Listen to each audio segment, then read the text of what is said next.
মঙ্গলবার ভারতের সংবিধান প্রণেতা ডক্টর বি.আর. আম্বেদকরের ১৩৬তম জন্মবার্ষিকী।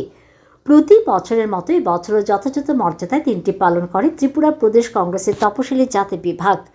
এদিন সকালে রাজধানীর প্রদেশ কংগ্রেস ভবনের সামনে আয়োজিত এক সংক্ষিপ্ত অনুষ্ঠানের মধ্য দিয়ে বাবা সাহেব ডক্টর বি.আর. আম্বেদকরের প্রতিকৃতিতে পুষ্পার্ঘ্য অর্পণ করেন প্রদেশ কংগ্রেস সভাপতি আশিস কুমার সাহা।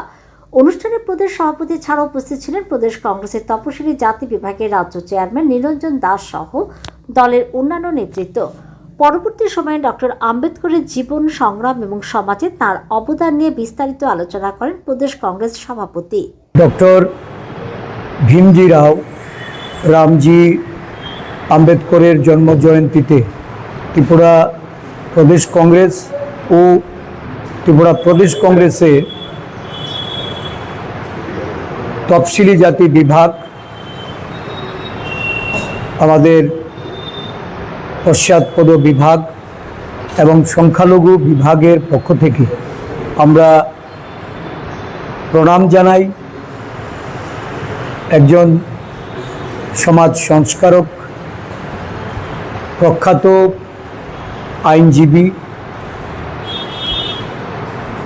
ভারতবর্ষের সংবিধান প্রণেতা রূপে যিনি সর্বজন বিদিত, ওনাকে শ্রদ্ধাঞ্জলি অর্পণ করে যথাযোগ্য মর্যাদার সঙ্গে এই দিনটি পালন করার মধ্য দিয়ে দেশের সর্ববৃহৎ যে জনগোষ্ঠী, পিছিয়ে পড়া, দলিত, আদিবাসী, পশ্চাৎপদ, সংখ্যালঘু সমগ্র অংশের মানুষের উন্নয়নের জন্য, তাদের অধিকারের জন্য, তাদের সর্বাঙ্গীন বিকাশের জন্য যে লড়াই উনি করেছেন, ওনার এই লড়াইয়ের পথ প্রদর্শক রূপে আজকে আমরা সংকল্পবদ্ধ হচ্ছি। একজন